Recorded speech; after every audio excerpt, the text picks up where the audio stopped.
ये क्या फेशियल के लिए?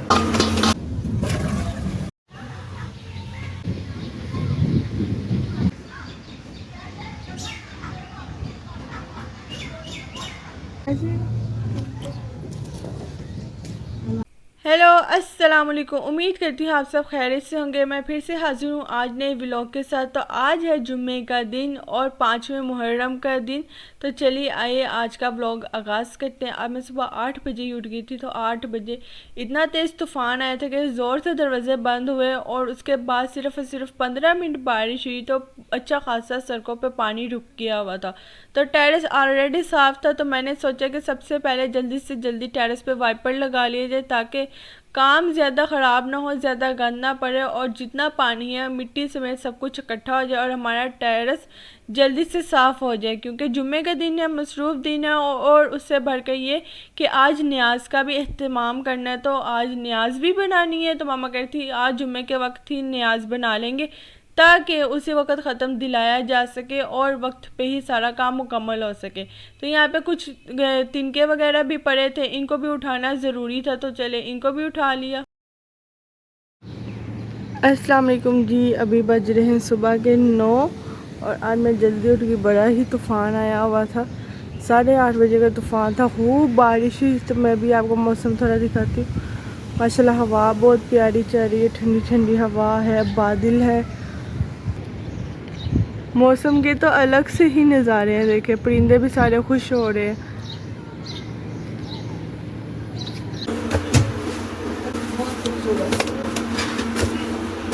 वाइपर लगा के मैं किचन में आ गई थी। एक रात पहले ही बाज़ार से चीज़ें वगैरह मामा ले आई थी क्योंकि इन चीज़ों को भीगने में भी टाइम लगता है। तो सुबह सुबह ही सबसे पहले से भिगो देंगे क्योंकि भीगेंगे सही तरह होगा काम, फिर ही देन कुकिंग स्टार्ट होगी। तो सबसे पहले हमारा काम ये था कि जो गुड़ के मोटे मोटे डले हैं उनको छोटे छोटे टुकड़ों में शिफ्ट कर लिया जाए ताकि ये इजीली जो खुरे जाए और साथ साथ शीरा आसानी से बना जा सके। शीरा तो वैसे भी बन जाएगा लेकिन बहुत टाइम टेकिंग है। और जी 1 बाय 1 करके सारा गुड़ मैंने मोटा मोटा पीस लिया था और गुड़ की जो क्वांटिटी है 1 kg है। 1 किलो ही चावल हैं, वो भी सेला वाले जो बाज़ार में बिरयानी वाले स्पेशल मिलते हैं। और ये देखें गुड़ को कितना जो अच्छा खासा मोटा था उसको कह लें ना, एक पीस के 3 से 4 टुकड़े कर लें, बस इतना ही काफ़ी, से ज़्यादा पीसेस नहीं करेंगे। अब एक दूसरे बर्तन में डाल के सिर्फ़ और सिर्फ 1 गिलास पानी हम डालेंगे, उससे ज़्यादा पानी बिल्कुल नहीं डालेंगे और इसे मिक्स कर देंगे। आपको लग रहा है कि ये तो अभी पानी कम है, ये तो डिप भी नहीं हो रहा, लेकिन आपको मैं आगे दिखाऊंगी ये खुद ब खुद खुट जाएगा, पानी की भी आपको ज़रूरत नहीं पड़ेगी। आपको ऐसा लगेगा कि जैसे हमने शायद पानी ज़्यादा डाले, लेकिन पानी कम डालने की वजह ये कि शीरा आपका जो है ना थिक बनेगा, पतला नहीं बनेगा, आपको इतना ज़्यादा सुखाना नहीं पड़ेगा। चले जी, शीरे के लिए तो हमने साइड पे रख दिया, गुड़ को भिगो दिए, वो मेल्ट होता रहेगा। अब आते हैं सेकंड स्टेप पे जिसमें हमने चावल भी भिगोने थे क्योंकि सेला चावल को कम से कम 3 घंटे या 2 घंटे लाजमी भिगोया करें। अपने साइज़ से 3 गुना ये बड़ा चावल होता है। तो मार्केट में वैसे इसकी प्राइस 300 है, मुझे नहीं पता आपकी तरफ क्या है। तो 20-30 के हिसाब से डिफरेंट चावल होते हैं, डिफरेंट उनकी प्राइजेस होती है, तो मुख्तलिफ़ किस्म के चावल होते हैं, ठीक है। तो खैर जी, ये थे सेला चावल, उसको भिगो दिया, वो भी चावल भी 1 kg है। अब आगे यहाँ पे चने की दाल को भी अच्छी तरह चूक के अच्छी तरह से भिगो देंगे। कोई कंकर कोई रेत कुछ भी ना है क्योंकि न्याज की चीज़ है। साफ़ पाक साफ़ होके वज़ू करके फिर एहतमाम इन चीज़ों का किया जाता है। तो मामा ने भी कहा कि पहले तुम जो कुछ करने लगी जाओ वज़ू करके और फिर कुछ करना। तो मैंने सबसे पहले वज़ू किया, फिर ये बाकी सारे काम किए। ये लीजिए हमारे चावल भीग के, शीरा भी हो गया, यहाँ पे बादाम और दूसरी चीज़ें भी भीग गई हैं। और जो हमारी दाल थी वो सिर्फ 1 कप थी, उससे बस 1 चम्मच ऊपर एक्स्ट्रा पड़ी थी इसलिए उसको भी डाल दिया। यहाँ पे ये देखे गुड़ ऐसा लग रहा है कि पानी कितना ज़्यादा डाला हुआ है, लेकिन 1 गिलास ही डाला था जो कि अब आहिस्ता आहिस्ता ऊपर को आ रहा है क्योंकि गुड़ खुटता जा रहा है। और यहाँ पे जी मैं अब भाई के सूट इस्त्री कर रही थी क्योंकि जुम्मा उन्होंने नमाज़ वगैरह पढ़ने जाना था और शदीद बारिश की वजह से आज उनके ऑफिस से भी ऑफ हो गया, नहीं जा सके। तो कहते चले जी शलवार कमीज़ इस्त्री कर दे, आज हम नमाज़ पढ़ने चले जाते हैं। वैसे तो ऑफिस से भी जाते हैं लेकिन घर से जाना वो अलग बात होती है, शलवार कमीज़ में, नहीं तो पैंट शर्ट में ऑफिस से सीधा नमाज़ पढ़ने जाया करते थे। तो जी यहाँ पे मैं अभी सूट इस्त्री कर रही थी। अभी के मैंने हल्की इस्त्री रखी थी, मुझे लग रहा था कि सही इस्त्री नहीं हो रहा, तो मैंने थोड़ी सी 1 पॉइंट ज़्यादा गर्म की। मैं अभी कमीज़ सीधी करी तो जैसे ही मैंने इस्त्री रखी, ओ कपड़ा गया ख़राब। ये देखे, मैंने फटाफट उठा ली। मैंने कहा लो जी ये तो काम ख़राब होने लगा। फिर मैंने सोचा कि अभी गरम गरम ही ताज़ा ताज़ा कपड़ा, फ़ौरन ऊपर बनैन पीछे पड़ी थी भाई की, मैंने ऊपर रखी है, फटाफट इस्त्री, जैसे कहते हैं ना सरवट निकल जाए, तो बस मैंने फटाफट इस्त्री फेर दी ताकि इसका फटाफट सरवट निकल जाए। और शुक्र है काम इतना ख़राब नहीं हुआ। हाँ, अगर मैं कपड़ा ना दोबारा बनैन रख के इस्त्री फेरती तो सरवट ज़रा ज़्यादा थे, प्रॉपर प्रोमिनेंट हो रहे थे। लेकिन जैसे मैंने फटाफट कपड़ा रख के इस्त्री किया ना दोबारा, तो बचत हो गई। वो जो सरवट ज़्यादा बन रहे थे फ़ौरन से प्रेस हो गए, जो बर्निंग उसका प्रोसेस था फ़ौरन स्टॉप भी हो गया, और फ़ौरन वहीं की वहीं सरवटें नीचे बैठ गई। तो शुक्र है जी भाई का सूट ज़ाया होते होते बच गया। जुम्मे वाले दिन अपनी बेइज्जती करवाती करवाती मैं बच गई। और तो और उसने तो कहना था कोई बात नहीं बाजी, क्या हो गया, फिर कुछ नहीं होता, नया आ जाएगा। लेकिन फिर भी अब सूट ख़राब होना अच्छी बात तो नहीं ना, इतनी चीज़ कॉस्टली हो गई है। फिर भी ये ले जी शर्ट इस्त्री हो गई। अभी आसमान साफ़ हो गया था तो तकरीबन आधे घंटे तक, अभी तो हल्की सी धूप निकल आई थी और माशाल्लाह आधे घंटे का बस वक्फा पड़ा और बादल देखे, ऐसा लगेगा आपको जैसे समुंदर की लहरें हो रही। बादल तो देखे ज़रा,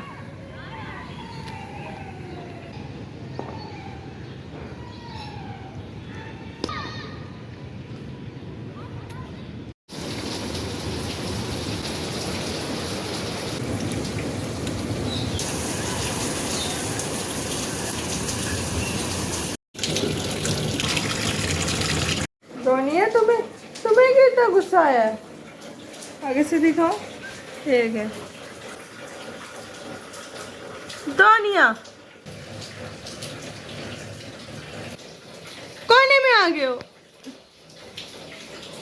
दोनिया, दोनिया, दोनिया, क्यों इतना गुस्सा आ रहा है?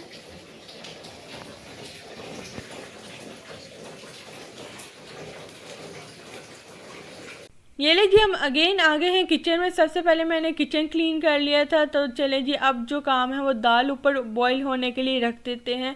पैन में दाल चढ़ा दी है, दाल का ही पानी बीच में ऐड कर देंगे और उसमें सिर्फ एक्स्ट्रा जो जाएगा थोड़ा सा पानी जाएगा, जिसमें ये होगा कि दाल उबले भी और गल भी जाए, पानी कम बिल्कुल भी ना।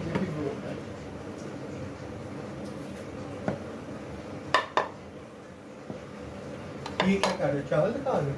ये झाग उतार रहे ये क्या फेशियल के लिए? नहीं वैसे भाई वेस्ट यार ये करने देखो, के लिए हाथ काले, इसका कुछ इलाज? इसका कोई इलाज नहीं है। मेहनतमंद की और हलाल कमाई की निशानी। ये ले जी आपने मेरे भाई के पीछे बातें सुनी है। वो कह रहे थे कि क्या फेशियल की कोई चीज़ फेस पे लगाने के लिए, बालों पे लगाने के लिए कुछ कर रहे हैं? तो मैं कह नहीं भाई, हम दाल पकाने के लिए कर रहे हैं। तो खैर जी, चम्मच बिल्कुल नहीं इसमें मारेंगे, सिर्फ ऊपर से झाग उतारेंगे, वरना दाल हो जाएगी डोल। और हल्का सा कहते हैं ना, पानी में हल्का सा चम्मच मारेंगे ताकि वो दाल को बिल्कुल नहीं टच करेंगे, वो खुद ब खुद पकेगी। सिर्फ आधे घंटे में आपकी दाल बेहतरीन गल जाएगी। बस हल्का सा ढक्कन दे देंगे और आंच हल्की कर देंगे। और दूसरी तरफ हमने चावलों का भी पानी रख दिया होता है। जैसे ही चावल का पानी बॉईल हुआ उसमें चावल डाल देंगे। अब आपको लग रहा है कि इतना ज़्यादा पानी पतीली में उबलेंगे कैसे? ये देखिए आपके सामने उबले। यही सवाल मेरे मामा से भी मेरा यही था, तो उन्होंने कहा ये जो चावल हैं बहुत ज़्यादा पानी लेते हैं। और वाकई मुझे तो इतना ज़्यादा पानी लग रहा था, लेकिन जैसे बॉयल हुआ और आप देखिए ऊपर लेयर तक चावल सारे टकरा रहे थे। मामा बिल्कुल ठीक कह रही थी। और आप भी जब ऐसे चावल बनाएं तो ज़्यादा से ज़्यादा पानी डालें, क्योंकि जितना ज़्यादा पानी होगा चावल उतना ही अच्छा खिलेगा, उतना ही अच्छा बॉयल होगा, ज़्यादा चिप नहीं होगा, पिच ज़्यादा फजूल सी नहीं बनेगी। तो ये ले जी, अब आते दूसरी तरफ से उस पर जो दूसरे मेवा जात वगैरह जो रेडी करने वो रेडी कर लेते हैं।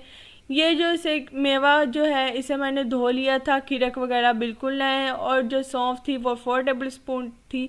और यहाँ पे तकरीबन 1.5 कप के करीब घी ऐड किया। इसमें 4 इलायचियाँ और 4 लौंग जो हैं डालेंगे, करकरा लेंगे, डबल साइज़ में हो जाएगा। तो यहाँ पे स्ट्रेनर की हेल्प से शीरा ऐड करेंगे। देखें अभी थोड़ी थोड़ी गुठलियाँ हैं, लेकिन ये भी मेल्ट हो जाएंगी जैसे थोड़ा थोड़ा पकेंगे, लेकिन बहुत थोड़ी सी गुठलियाँ रह गई हैं। आपने फ़िक्रमंद नहीं होना। और स्ट्रेनर से करने की वजह ये है कि इसमें अक्सर कोई ना कोई गंद होता है, लाइक कोई तिनके होते हैं, कोई घास वगैरह होता है, क्योंकि आपको पता है ज़मीन पे ही चीज़ें बनी होती है अभी कि सेफ्टी तो होती है।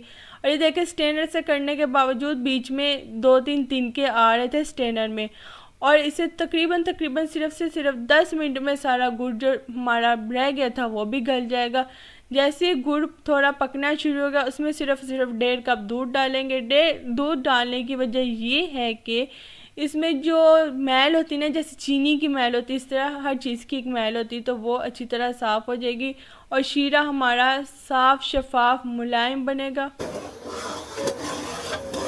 और ये लीजिए, यहाँ पे मैंने सौंफ भी धो ली थी कि इसमें भी मिट्टी वगैरह थी, तो अच्छी तरह साफ़ हो जाए। और हमारे नारियल बादाम भी कट के रेडी है और सब मेवाजात रेडी है। दाल भी बेहतरीन गल चुकी है, इसको भी स्टेन कर लिया था। हमारे राइस भी रेडी है, बेहतरीन गल चुके हुए थे, बिल्कुल भी कनी नहीं छोड़ेंगे। ऐसा होता ना जैसे अभी हम उठा के खाएंगे तो बेहतरीन पके होंगे, इस तरीके से आपने इनको कुक करना है। कोई कनी बिल्कुल नहीं छोड़ेंगे, अगर छोड़ेंगे तो जब आप दम खोलेंगे तो आपको ऐसा लगेगा कि हार्ड हो गए हैं, चावल आकर गए हैं, तो बिल्कुल आपने ऐसा नहीं करना।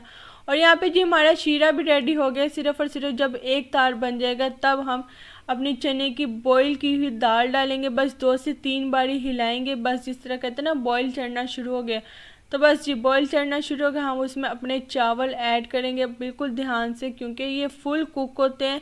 बिल्कुल इसके साथ ज़ोर ज़बरदस्ती नहीं करेंगे, नहीं तो ये टूट जाएंगे। और आपको पता है बिरयानी में, जर्दे में, इन चीज़ों में चावल अगर टूटा हुआ होता है तो वो एक लेडीज़ के लिए बहुत ही इंसल्टिंग बात होती है कि इसने चावल तोड़ा हुआ है, ये चावलों को क्या किया हुआ है, इसे तो बनाने नहीं आते, इसे इस तरीके से नहीं करने आते। तो खैर इन चीज़ों का, छोटी छोटी चीज़ों का ख्याल रखना होता है। चावल अच्छी तरह मिक्स कर देंगे बहुत हल्के हाथ से, और जितने मेवाजात हमारे जो रेडी हैं लवाजमात, उसको भी ऐड करेंगे और बस ऊपर नीचे करेंगे, मिक्स करेंगे।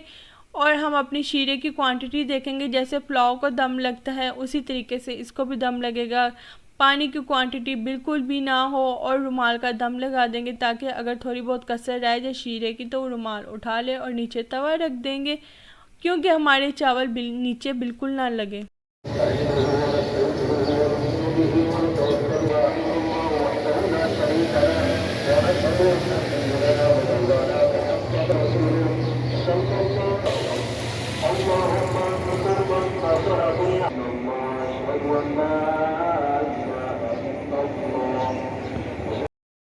ये रही जी माशाल्लाह से जुम्मे की भी नमाज हो गई है। आपको मैंने सुनाया कि माशाल्लाह मस्जिद में कितनी प्यारी आवाज़ आ रही थी और परिंदे भी खुश हो रहे थे मौसम की वजह से। और इधर हमारे चावलों को भी दम आ गया और अल्हम्दुलिल्लाह हमने भी नमाज जुम्मे की पढ़ ली थी। और उसके बाद अब इन चावलों को डिश आउट करेंगे। बहुत ही ज़बरदस्त से हमारे चावल बने थे, मीठा भी इतना मुनासिब था। और इस पर थोड़ी सी लवाजमा डिश आउट करके आपको मैं दिखा रही कि भाई हमारे चावल बड़े अच्छे बने। देखें एक एक खिला खिला चावल है। तो चलिए आए अब इसको बांटने की तैयारी करते हैं। आपको पता है न्याज सिर्फ़ और सिर्फ बांटने के लिए होती है। अगर आप घर में रखते भी हो तो सिर्फ इस हद तक रखते हो कि आप खुद चख सको, उससे ज़्यादा कुछ नहीं। तो खैर ये नेबर्स के लिए, पहले तो मामा का इरादा ये था कि बच्चों में डायरेक्ट छोटे छोटे शॉप पर बांधे जाए, लेकिन मौसम की वजह से क्योंकि बाहर बच्चे इजीली अवेलेबल नहीं होते तो मामा कहती चलो नेबर्स में इधर उधर बांट देते हैं, क्योंकि न्याज ही है और इसको बांटना ही हमारा मकसद था। तो ये था मेरा आज का व्लॉग। उम्मीद करती हूँ आपको पसंद आए। फिर मिलेंगे इंशाल्लाह।